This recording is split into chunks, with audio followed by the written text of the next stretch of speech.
आज की क्लास को ना बिना ध्यान इधर उधर भटकाए हुए बड़े ध्यान से करना, क्योंकि ये आपकी उस प्रॉब्लम को सॉल्व करेगा जो आपको अंग्रेजी पढ़ते वक्त आती है।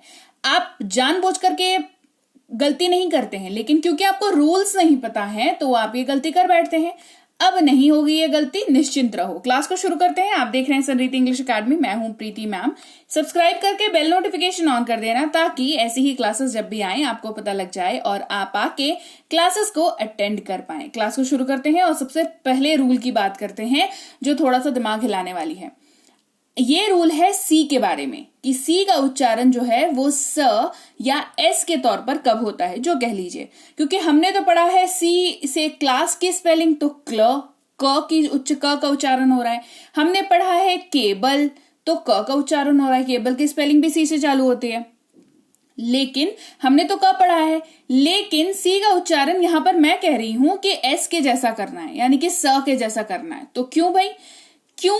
इसका जवाब आपको अभी मिलेगा। क्योंकि सी ई आई वाई से पहले सी लगा हुआ हो, या ये कह लीजिए कि सी के बाद अगर ई आई वाई लगा हुआ आपको किसी भी स्पेलिंग में दिखे, किसी भी शब्द में दिखे, किसी भी वर्ड में दिखे कि सी लिखा हुआ है, उसके बाद या तो ई लिखा हुआ है, या तो आई लिखा हुआ है, या तो वाई लिखा हुआ है, तो उस पर्टिकुलर वर्ड पे ही ये रूल काम करेगा। ये बात याद रखना। देखो, जब भी रीडिंग की बात करते हैं ना, तो मोस्ट ऑफ द टाइम्स क्या होता है कि हमारे से दिक्कत ये हो जाती है कि हम रूल्स तो याद कर लेते हैं पर उसका एप्लीकेशंस भूल जाते हैं, या फिर ये कह ले कि जो भी सोर्सेस से हमने पढ़ा होता है वहां पर शायद हमें नहीं बताया गया होता है। तो समझ लो कि ये जो रूल है ये एक ही कंडीशन में ट्रू होगा, एक ही कंडीशन में अप्लाई होगा, जो कंडीशन मैं बता रही हूं। दैट इज कि सी के बाद अगर ई लिखा हुआ है, अगर आई लिखा हुआ है, अगर वाई लिखा हुआ है, तो इस केस में ही सी का उच्चारण स होगा। जैसे कि सेंट, CENT, इसमें देखो सी के बाद ई लिखा हुआ है। सिटी, CITY, सी के बाद देखो आई लिखा हुआ है, शहर, है ना। साइकिल, CYCLE, सी के बाद देखो वाई लिखा हुआ है, तो साइकिल, है ना। ये उच्चारण हो गया साइकिल, ठीक है। तो सेंट, सिटी, साइकिल, यहां पर तीनों ही शब्दों में आपको EIY इन तीनों का खेल दिख रहा है। यानी कि सी के बाद ये जैसे ही लग रहे हैं, सी का जो है जो मूल रूप है, दैट इज उसका उच्चारण क होता है, वो बदल जा रहा है और ये स बन जा रहा है, यानी कि एस का उच्चारण कर ले रहा है। तो सेंट, सिटी, साइकिल इसका उच्चारण हो रहा है। ये देखो उच्चारण लिख रखा है। और अब चलिए रूल नंबर 2 की ओर बढ़ते हैं। ये पहला रूल हो गया पढ़ने के लिए, ठीक है। ये दूसरा वाला देख लो। अगर किसी शब्द में जी के बाद, देखो खेल EIY का ही चल रहा है ना। अगर किसी शब्द में जी के बाद ई, आई या वाई हो तो उसका साउंड ज, यानी कि जे का जो साउंड होता है ना, ज, वैसा हो जाता है। खेल समझ रहे हो EIY का? क्या मतलब गेम कर रहा है। सी के बाद आ रहा है तो अलग साउंड निकल रहा है, जी के बाद आ रहा है तो दूसरे अल्फाबेट का साउंड निकल रहा है। तो जी के बाद अगर ई लगा हो, अगर आई लगा हो, अगर वाई लगा हो, तो जी जो कि ग हम जानते हैं, ग उच्चारण होता है। जैसे गन, ग्लास, है ना, जी से उच्चारण होता है, गन, GUN, गन। लेकिन यहां पर अगर EIY लगा हुआ हो तो जी का उच्चारण जे, यानी कि ज होगा। जैसे कि GEM, जेम, यहां पर ई लगा हुआ है। जायंट, GIANT, जायंट, यहाँ की विशाल, है ना, जी के बाद आई लगा हुआ है। जिम, GYM, जिम, जी के बाद वाई लगा हुआ है, तो जिम। तो जेम, जायंट, जिम, इन तीनों ही कंडीशंस में देखो जी के बाद EIY का एप्लीकेशन आपको दिख रहा है, लगा हुआ है। तो इसकी वजह से क्या हो रहा है, इसका उच्चारण जो है वो चेंज हो जा रहा है, वो ज हो जा रहा है, ठीक है। रूल्स आपको याद रखने पड़ेंगे, ये बात गांठ बांध लो। अगर अंग्रेजी में एकदम धुरंधर बनना है तो रूल्स आपको चाहिए हैं। आगे बढ़ते हैं। ए का उच्चारण शब्द में ई या एकार की मात्रा के जैसा होता है। ई और एकार की मात्रा की जैसा होता है, मतलब ई भी आएगा उच्चारण उसका और एकार की मात्रा भी आएगा उसका उच्चारण। जी हाँ, तो ई और ए लिखा हुआ है ना किसी भी वर्ड में अगर, तो आपको ये वाला उच्चारण फॉलो करना है। जैसे कि HEAD, हेड, यानी कि सिर, है ना। ई का उच्चारण क्या होता है, ई होता है ना, राइट, ई होता है। लेकिन यहां पर ई और ए दोनों उच्चारण होगा। हेड, ब्रेड और ब्रेक, ठीक है, याद रखना है इसको। आगे बढ़ते हैं। जब एक वॉवेल किसी शब्द में व्यंजन के, ये अगला रूल है, जब एक वॉवेल का मतलब क्या, देखो नीचे लिखा हुआ है हमारे पास अल्फाबेट जो है वो कितने हैं, 26 है, 26। तो अल्फाबेट मतलब ABCD से लेकर के Z तक, ये जो पूरा लिस्ट है ये 26 है, इसमें 26 है, ठीक है। ये 26 में ना 5 जो है वो अलग होते हैं, 5 जो है वो अलग हो जाते हैं और वो वॉवेल्स कहलाते हैं। मतलब अल्फाबेट कह रहे हो तो सारे आएंगे A से लेकर के Z तक, वॉवेल कह रहे हो तो सिर्फ 5 आएंगे। 5 कौन कौन से आएंगे, देखो नीचे लिख रखा है A, E, I, O, U। ये 5 जो अक्षर हैं, ये 5 जो लेटर्स हैं, ये वॉवेल्स कहलाते हैं, हिंदी में कह लो स्वर कहलाते हैं, ठीक है। मैं सारे में बता दे रही हूँ, हिंदी इंग्लिश सब मैं बता दे रही हूँ, ठीक है। अच्छा, तो और जो बाकी बच गए, तो 26 में से यानी 26 - 5 कितना होता है, 21 होता है ना, 21 होता है। तो 21 जो है वो क्या कहलाते हैं, कॉन्सोनेंट कहलाते हैं। अंग्रेजी में क्या कहलाते हैं, कॉन्सोनेंट कहलाते हैं। हिंदी में क्या कहलाते हैं, व्यंजन कहलाते हैं। तो कहीं पे भी कुछ भी लिखा हो, व्यंजन लिखा हो, स्वर लिखा हो, कॉन्सोनेंट लिखा हो, वॉवेल लिखा हो, कोई दिक्कत नहीं होगी, है ना, सारा बता दिया।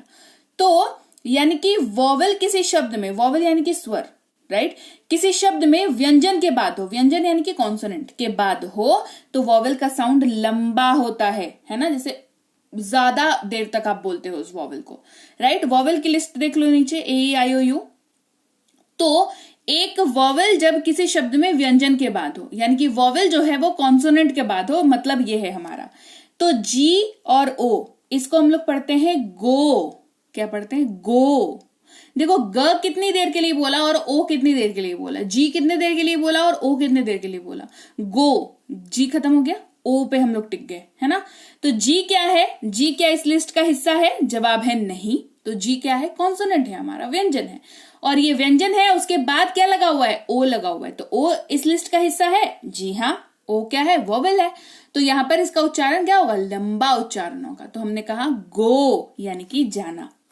नो, हमेशा हम ऐसे कहते हैं, नो ऐसे तो नहीं बोलते हैं, हम कहते हैं नो, है ना। यहां पर अगेन N जो है वो कॉन्सोनेंट है, O जो है वो वॉवेल है, नो का यानी कि नहीं। BE है ना। तो B क्या है, कॉन्सोनेंट है, E क्या है, वॉवेल है। B का मतलब है हो या होना। वी है ना, कहते हैं ना वी आर गोइंग, ऐसा तो नहीं कहते, कहते हैं वी आर गोइंग। तो ई पे देखो स्ट्रेस ज्यादा पड़ रहा है, ई पे ठहराव हमारे आवाज का ज्यादा हो रहा है। तो ये क्यों हो रहा है, अब आपको पता है, क्योंकि डब्ल्यू क्या है, व्यंजन है, और ई जो है वो वॉवेल है, ठीक है। तो वी यानी कि हम लोग। 5वें रूल की बात करते हैं। अगर किसी शब्द में AOE के बाद डब्ल्यू आता है तो AOE नहीं कहा जाता है, सिर्फ डब्ल्यू का साउंड ही रह जाता है, ठीक है। यानी कि कोई वर्ड है मान लो जिसमें डब्ल्यू आ रहा है और डब्ल्यू के जस्ट पहले क्या आ रहा है, या तो ए आ रहा है, या तो ओ आ रहा है, या तो ई आ रहा है। अगर ऐसा हो रहा है तो डब्ल्यू का उच्चारण ही रहेगा, जैसे कि CRAWL, क्रॉल, ए का उच्चारण बिल्कुल नहीं आ रहा है, डब्ल्यू वो है ना, क्रॉल ऐसे रेंगना। स्ट्रॉ क्या रहा है, स्ट्रॉ यानी कि पुआल। अलाउ, अलाउ अनुमति देना। ब्रो है ना, ब्राउ यानी कि भौहें, ये ऐसे होता है। अच्छा, अगला रूल है, क्यू के बाद हमेशा यू आता है और ऐसे मामले में इसे वॉवेल के रूप में नहीं गिना जाता है। वॉवेल का गेम जो है वो बहुत बड़ा है, ठीक है। वॉवेल यानी कि स्वर, यानी कि वो 5 अक्षर जो अलग हुए थे, दैट इज AEIOU, इनका जो कॉन्सेप्ट है ये बहुत डीप है और बहुत बड़ा है। क्योंकि दिखने में ये सिर्फ 5 की टोली लगती है, पर ये मिल करके इतनी बड़ी हो जाती है कि अंग्रेजी जो है इसी के ऊपर कह लो उच्चारण जो है बेस्ड है, तो ये गलत नहीं होगा, because this is very important, है ना। तो अंग्रेजी पढ़ना चाहते हो, लिखना चाहते हो, बोलना चाहते हो, कुछ भी करना चाहते हो अंग्रेजी के साथ, तो आपको वॉवेल्स का कॉन्सेप्ट पता होना ही चाहिए, ठीक है। तो ये वाला जो मैं रूल बता रही हूं, क्यू के बाद हमेशा यू लगेगा, इसको ध्यान में रख लो। क्यू के बाद हमेशा यू लगेगा और वहां पर यू जो है, क्यू के साथ जैसे ही उसने जोड़ी बनाई अपनी, यू अब वॉवेल नहीं रहा, यू अब वॉवेल नहीं रहा, यू अब वॉवेल का फॉलो नहीं करेगा कोई भी रूल, ठीक है। जैसे क्वीन यानी कि रानी, क्वाइट यानी कि शांत, क्वालिफाई यानी कि योग्य, क्विट यानी कि छोड़ना, ये ऐसे इस्तेमाल होगा। और यहां पर इस यू के ऊपर कोई भी वॉवल का जो रूल्स या एप्लीकेशंस है वो एप्लीकेबल नहीं होगा। क्लियर? चलो आगे बढ़ते हैं। अंग्रेजी में कोई भी शब्द आई, यू, वी या जे के साथ समाप्त नहीं होता है, ये याद रखना। ये भी एक बहुत इंपॉर्टेंट रूल है। ये कब काम आएगा? जब आप इंग्लिश लिखोगे तो ऐसा कोई सा भी वर्ड मत लिखना जिसके लास्ट में आई आता हो, क्योंकि वो एग्जिस्ट नहीं करता वो वर्ड। जिसके लास्ट में यू आता हो वो भी एग्जिस्ट नहीं करता, वी या जे आता हो वो भी एग्जिस्ट नहीं करता। और प्लीज अब यहां पर महानुभाव लोग मैगी और इस टाइप का एग्जाम्पल्स मत कमेंट करिएगा। रीजन बीइंग, ये कोई डिक्शनरी, ये जो भी रूल्स हैं, जो भी मैं आपको बता रही हूं, ये सारे डिक्शनरी वर्ड्स पे एप्लीकेबल हैं। ठीक है? जो वर्ड्स हमने खुद ने इजाद करे हैं उसके ऊपर ये काम नहीं करता है, क्योंकि वो हमारे खुद के हैं ना। देखो रूल्स क्या होता है ना, जो चीजें चली आ रही है उसी के ऊपर एप्लीकेबल होता है। अब अभी जब हम लोग जैसे वो चैटिंग करते हैं व्हाट्सएप पे या कमेंट वगैरह करते हैं, तो हम हिंदी को अंग्रेजी में लिखते हैं, राइट? तो वो, अब मेरे को ये बताओ, ये वो हिंदी वर्ड है या इंग्लिश वर्ड है? शब्द तो हिंदी के है ना, आप लिख उसे इंग्लिश के अल्फाबेट्स को यूज करके रहे हो, दैट इज ट्रू, लेकिन शब्द तो हिंदी के है ना। आपने लिखा है घर, GHAR, मान लो आप लिखते हो GHAR घर, है ना?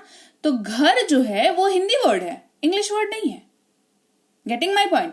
तो रूल्स जो हैं वो हमेशा हमेशा हमेशा याद रखना। रीडिंग के रूल्स जो हैं, अंग्रेजी पढ़ने के रूल्स जो हैं, वो डिक्शनरी वर्ड्स जो एक्चुअल में इंग्लिश के वर्ड्स हैं उन पे लागू होता है। आगे बात समझ? मैगी जो वर्ड है ये नेस्ले कंपनी का अपना इजाद है। उन्होंने, उनकी टीम बैठी होगी, बढ़िया सा कोई नाम सोचा होगा, फिर मैगी रख दिया होगा। अब ओरियो, इसका मतलब क्या होता है ना? ये जो है वो कंपनी ने सोचा कि चलो इसको रखते हैं, है ना? तो इंग्लिश के जो भी रूल्स हैं वो काम करता है डिक्शनरी वर्ड्स के ऊपर। सो प्लीज मेक श्योर आप इस चीज को ध्यान में रखें। और कोई भी आपको आकर के बोले कि हाँ ये रूल तुमने बताया ऐसे तो नहीं हो रहा, इसमें देखो नहीं हो रहा, तो देख लेना पहले वो शब्द हिंदी का है या अंग्रेजी का प्रॉपर डिक्शनरी वर्ड है, तभी उस पर आगे बढ़ना। ठीक है? अगले रूल की ओर बढ़ते हैं कि जब एक सिलेबल वाला शब्द वाई से समाप्त होता है तो वो आई ई जैसा साउंड करता है, यानी कि वाई जो है वो ई या दीर्घई का उच्चारण होता है उसका, है ना? वाई का य उच्चारण नहीं होता है वहां पर। ठीक है? तो एक सिलेबल, यहां पर इस रूल में समझने वाला पॉइंट क्या है? पॉइंट है one syllable word. One syllable word का मतलब जो तुरंत आपके मुंह से निकले, जैसे कि स्काई, ट्राई, माई, है ना? और वन सिलेबल यानी कि तुरंत मुंह से निकल जाए, आपको जो आपका टंग है, जो आपकी जीभ है, उसको उल्टा दो बार नहीं, आपके मुंह पे दो बार नहीं टच कर रहा हो। ठीक है? तो वो वन सिलेबल वर्ड कहलाता है। जो दो बार करता है वो टू सिलेबल वर्ड हो जाता है। ठीक है? जब एक शब्द में वाई लास्ट में होता है तो वो ई जैसा साउंड करता है ना? इस वाले रूल से ये वाला रूल बिल्कुल अलग है। यहां पर वाई जो है वो ई के जैसा साउंड कर रहा है। क्यों? क्योंकि ये वन सिलेबल वर्ड है और ये वाई से एंड हो रहा है। स्काई, ट्राई, माई। ठीक है? लेकिन यहां पर जो है वो शब्द वाई लास्ट में जरूर है, पर यहां पर वन सिलेबल का कॉन्सेप्ट नहीं है। ठीक है? जैसे मनी, मनी पैसा, पेनी, लेडी, है ना? आपने ले और डी दो बार कहा, डबल सिलेबल है। ठीक है? चलो आगे बढ़ते हैं। जब किसी शब्द के लास्ट में ए वाई आता है तो वो ए जैसा ही साउंड करता है, वाई का उच्चारण वहां पर कंसिडर नहीं किया जाता है। जैसे कि डिस्प्ले, डे, स्ट्रे, अवे। देखो ए वाई ए वाई ए वाई ए वाई है, लेकिन उच्चारण सिर्फ ए का ही आ रहा है। वाई जिसका उच्चारण य होता है वो नहीं उच्चारण किया जा रहा है। नहीं तो डिस्प्ले हो जाता, डिस्प्ले हो जाता, डे हो जाता, है ना? ऐसा नहीं हो रहा है। डिस्प्ले, डे, स्ट्रे, अवे ऐसे उच्चारण हो रहा है। अगला रूल देखो, एफ, एल और एस अक्सर डबल हो जाते हैं सिंगल वॉवल के बाद, है ना? अक्सर क्यों लिखा हुआ है? क्योंकि अंग्रेजी में एक्सेप्शन एग्जिस्ट करता है। एक्सेप्शन का मतलब अपवाद, अपवाद का मतलब ऐसा शब्द जो इस रूल को फॉलो नहीं करेगा, नहीं करेंगे भैया हम, है ना। वैसे वाले शब्द भी होते हैं, कम होते हैं पर होते हैं, है ना। तो इसी वजह से अक्सर लिखा हुआ है यहाँ पर। FLS अगर किसी शब्द के लास्ट में आ रहा है तो मैक्सिमम टाइम ऐसा होता है कि वो डबल हो जाता है, जैसे कि class, CLASS class, FALL fall, DOLL doll, STUFF stuff. ठीक है, नेक्स्ट देखो, जब किसी शब्द के अंत में फुल जोड़ा जाता है तो FUL यानी कि एक L जो है वो हट जाता है, क्योंकि एक शब्द के अंत में वो आ रहा है तो एक L जो है हट जाएगा। FULL फुल होता है, जिसका मतलब होता है भरा हुआ, है ना। लेकिन वो जब किसी शब्द के अंत में लगता है तो वो खुद ही एक L खाली हो जाता है। ठीक है, जैसे कि यूथफुल, ग्रेटफुल, जॉयफुल। तो लीजिए भाई, ये थी आज की क्लास। तो क्लास अगर आप यहाँ तक देख रहे हैं, इसका मतलब है कि आप बहुत सीरियस हैं अंग्रेजी बोलने को लेकर के, और यकीन मानिए ये क्लास आपके बहुत काम आएगी अंग्रेजी बोलने को लेकर के। तो क्लास कैसी लगी कमेंट करके मुझे जरूर बता दीजिएगा। क्लास को लाइक और शेयर तो आपने कर ही दिया होगा। आप देख रहे हैं संरीति इंग्लिश अकेडमी, मैं हूं प्रीति मैम। सब्सक्राइब करके बेल नोटिफिकेशन भी फटाफट से ऑन कर दीजिए। इसके अलावा हमारी जो ऐप है संरीति इंग्लिश अकेडमी, सेम नाम से ऐप है, वहां पर आपको बेसिक से प्रो स्पोकन इंग्लिश का कोर्स, इंग्लिश राइटिंग का कोर्स जिसमें आप अंग्रेजी लिखना सीखते हैं, इंग्लिश ग्रामर का कोर्स, इंग्लिश रीडिंग का कोर्स आपको मिल जाएगा ऐप पर। इसके अलावा अंग्रेजी पढ़ने में अगर दिक्कत आती है, स्पेलिंग्स में दिक्कत आती है, तो ये अंग्रेजी पढ़ने का रामबाण ट्रिक, ये जो किताब है ये Amazon पर अवेलेबल है। आप सिंपली इस बुक का टाइटल यहां से देख करके आप Amazon पे सर्च करके इस बुक को अपने घर पर कैश ऑन डिलीवरी के साथ भी मंगवा सकते हैं।